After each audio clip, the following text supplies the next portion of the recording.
আসসালামু আলাইকুম সুপ্রিয় এসএসসি শিক্ষার্থীবৃন্দ, আশা করি প্রত্যেকেই ভালো আছো। আমি আজকে তোমাদের আইসিটি তৃতীয় ঈদের সংখ্যা পদ্ধতির প্রথম অংশ নিয়ে আমি কথা বলবো। কিভাবে একটার ট্রিক্স মাধ্যম দিয়ে আমরা সকল দশমিক বাইনারি থেকে দশমিক, হেক্সাডেসিমাল থেকে দশমিক এবং অক্টাল থেকে দশমিক রূপান্তর করা যায়। একটা কিছু অজানা তথ্য আছে, সেগুলো আমাকে জানতে হবে, যেগুলো তোমরা হ্যান্ড করে রাখবা।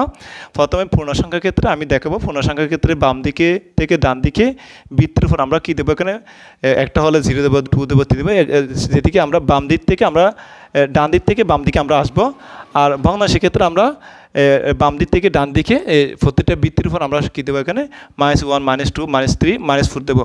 আর পূর্ণ এবং ভগ্নাংশ উভয় যদি থাকে, সেক্ষেত্রে আমরা এই দশমিককে কেন্দ্র করে দশমিকের আগেরগুলোর ক্ষেত্রে আমরা 0 বৃত্তির 1, 2, 3 এবং দশমিক ক্ষেত্রে ভগ্নাংশের ক্ষেত্রে আমরা ভগ্নাংশের পরে -1, -2 এবং -3 দেবো। এই যে একটা টিপসের মাধ্যমে আমরা সকল মেথডগুলো আমরা করার চেষ্টা করব, গাণিতিক প্রক্রিয়া। এখন আমরা দেখি, আমাদের লেখা আছে দশমিক সংখ্যা মানে যার বৃত্তি হচ্ছে 10। আমরা জানি বাইনারি হচ্ছে এর বৃত্তি হচ্ছে বেস অর্থাৎ বৃত্তি, এর হচ্ছে 2, অক্টাল হচ্ছে 8 এবং হেক্সাডেসিমাল বৃত্তি অর্থাৎ বেস হচ্ছে কেটে 16। যেখানে 16 থাকবে সেখানে হেক্সাডেসিমাল, যেখানে 8 থাকবে সেখানে অক্টাল, যেখানে 2 থাকবে এখানে বাইনারি, যেখানে 10 থাকবে সেখানে দশমিক সংখ্যা আমরা সহজে আমরা চিনতে পারবো। এই নানা প্রক্রিয়ার মাধ্যমে আমরা অঙ্কগুলো করতে পারি। প্রিয় ছাত্রছাত্রীরা, আমরা এখন বুঝতে পারলাম তাহলে এই যে 2 থাকা মানে এটা মানে বাইনারি সংখ্যা। আর আমরা জানি বাইনারির ক্ষেত্রে 0 এবং 1-এর চেয়ে বেশি ব্যবহার হয় না, কারণ বৃত্তি যেহেতু 2, 0 এবং 1 ব্যবহার হয়। আর দশমিক সংখ্যা মানে আমরা জানি সাধারণত 0 থেকে 9 পর্যন্ত সংখ্যা ব্যবহার করা হয়। এখন আমি বাইনারি থেকে দশমিক সংখ্যায় রূপান্তর করব। এখন 101 বৃত্তি 2-কে আমরা সাধারণত দশমিক সংখ্যায় রূপান্তর করব। আমরা এখানে সেই জন্য আমরা হোয়াট দিছি। এই যে 2 থাকা মানে বাইনারি, এটাকে আমরা দশমিক সংখ্যায় রূপান্তর করব। প্রথম আমাদের কাজ হচ্ছে বৃত্তিকে প্রত্যেকটা দ্বারা কী করে এখানে গুণ করা। প্রত্যেকটা যত সংখ্যা থাকে, 6টি থাকলে 6টি, 5টা থাকলে 5টা, যেহেতু এখানে 3টে আছে 3টে দ্বারা আমরা গুণ করব বৃত্তিকে। প্রথমে 1-এর সাথে 2 গুণ, 0-এর সাথে 2 গুণ এবং 1-এর সাথে 2 গুণ, আমরা এভাবেও করব। এখন আমার কাজ হচ্ছে প্রত্যেকটার মাঝখানে একটা করে প্লাস দেওয়া। যেহেতু এটা পূর্ণ সংখ্যা, যেহেতু দশমিক নেই, সেক্ষেত্রে আমরা এর ক্ষেত্রে আমরা 0 দেবো। এই বৃত্তির উপর এর উপর আমরা কী দেবো, এই বৃত্তির উপর আমরা এই যে বেসের উপর আমরা কী দেবো, 1 দেবো। এখানে ক্ষেত্রে আমরা 2 দেবো। এভাবে আমরা করব। এখন কথা হচ্ছে আমাদের 1 2 দুগুণে 4 প্লাস 0কে যত গুণ করো এর মান হচ্ছে 0 প্লাস 1 গুণ অনেকের মধ্যে এটার সাথে গুণগুলো স্যার এর মান 0 হয় না। কোনো একটা সংখ্যার উপর যদি 0 থাকে এর মান হয় সর্বদা 1। আমরা এটার মান, এটার যে 50-এর উপর যদি 0 থাকে আমরা এটার মান আমরা সাধারণত 1 ধরবো। এখন কথা হচ্ছে 4-কে 4 আমরা যদি এটা গুণ করলে 1, আমাদের মান আসতেছে 5।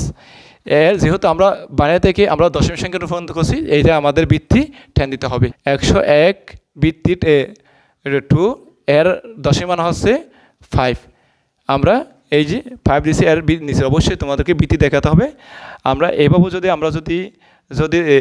বাইনারি থেকে দশমিক সংখ্যা রূপান্তর করি, তাহলে আমরা একটা ডিশের মধ্যে আমরা জানতে পারবো। প্রথমে আমরা প্রত্যেকে বৃত্তি দ্বারা গুণ, প্রত্যেকটা মাঝখানে প্লাস দেওয়া, ডান দিক থেকে বাম দিকে আসলে এই যে বৃত্তির উপর আমরা প্রত্যেকটার উপর আমরা 0, 1, 2 এবং 3, 4, 5 এভাবে দেবো। দেওয়ার পর আমরা গাণিতিক প্রক্রিয়া করবো। গাণিতিক প্রক্রিয়ার পর যেটার মধ্যে রূপান্তর করছি, যেমন দশমিক সংখ্যা রূপান্তর করছি, আমরা বৃত্তি এখানে 10 দেবো। অক্টাল থেকে দশমিক সংখ্যা কীভাবে রূপান্তর করে, অক্টাল মানে যেহেতু এটা 8 আছে, তাহলে আমরা অক্টাল ধরতে পারি।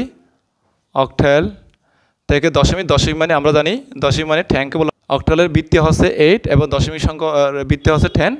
এখন আমরা প্রথম কাজ হচ্ছে এখানে 7, 5 বৃত্তি 8, এটাকে আমরা দশমিক সংখ্যায় রূপান্তর করব। যেহেতু আমি দশমিক রূপান্তর করছি, সেই ক্ষেত্রে আমরা 10 দেবো। এখন আমার প্রথম কাজ হচ্ছে এই বৃত্তিকে প্রত্যেকটা দ্বারা কী করে, এখানে এই বেসকে প্রত্যেকটা দ্বারা সংখ্যা দ্বারা গুণ করা। এখন আমাদের প্রথম কাজ এটার সাথে যদি এটা গুণ করা এবং 5-এর সাথে 8 গুণ করা, তাহলে আমার প্রথম কাজ স্টেপ শেষ। এখন মাঝখানে একটা করে কী দেবো, এখানে প্লাস নিয়ে দেওয়া।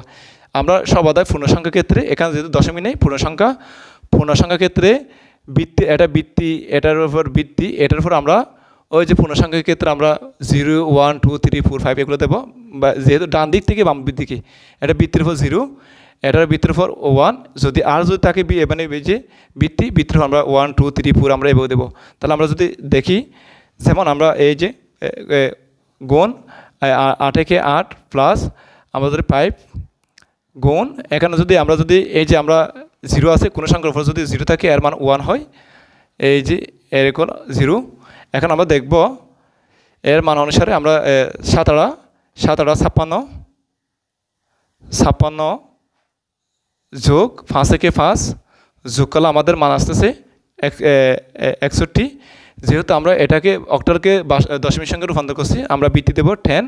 সুতরাং আমরা বলতে পারি 75 বৃত্তি 8 ইকুয়াল 61 বৃত্তি 10। তাহলে আমরা এভাবে আমরা করব। প্রথম আমাদের কাজ হচ্ছে প্রত্যেকটাকে বৃত্তি দ্বারা গুণ করার মাঝখানে প্লাস দেওয়া।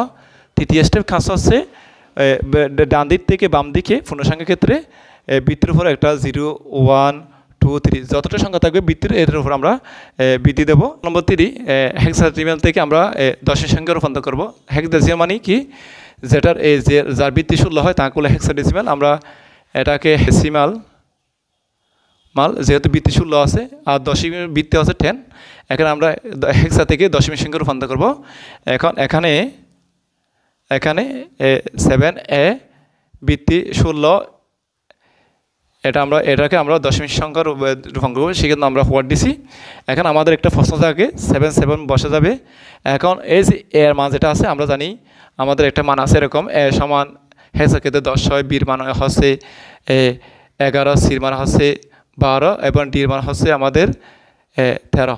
এগুলো শুধুমাত্র এগুলো হেক্সাডেসিমাল ক্ষেত্রে এগুলো হয়ে থাকে। এটা অন্য ক্ষেত্রে শুধুমাত্র হেক্সাডেসিমাল ক্ষেত্রে থেকে এই পর্যন্ত এই প্রতীকগুলো ব্যবহার করে থাকে, অন্য ক্ষেত্রে নয়। এখন সেই অনুসারে আমরা এর মান আমরা 10 ধরবো একসাথে।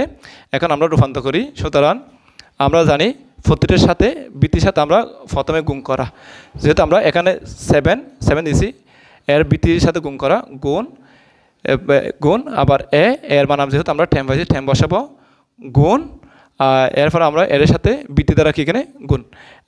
এখন যেহেতু আমাদের কাজ শেষ, এখানে আমরা মাঝখানে কী দেবো, আমরা প্লাস দেবো। ছাত্রছাত্রীরা যেহেতু এটা দশমিক নেই, তার মানে এটা পূর্ণ সংখ্যার ক্ষেত্রে বৃত্তির উপরে আমাদের 0 1 যদি আরও সংখ্যা থাকে 1 2 3 4 এভাবে দেবো।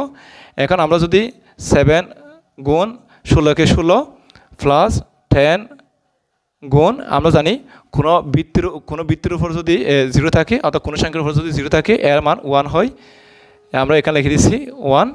এখন আমার কাজ আছে, এখন আমরা যদি গাণিতিক প্রক্রিয়া করি 7 গুণ 16 আমাদের মান আসতেছে 112 প্লাস 10, 112 সাথে 10 যোগ করলে আমাদের মান আসতেছে 122। যেহেতু এটা দশমিক সংখ্যা রূপান্তর করছি, এখানে আমাকে বৃত্তি কী দিতে হবে, 10 দিতে হবে। সুতরাং আমরা বলতে পারি 7a বৃত্তি 16 সমান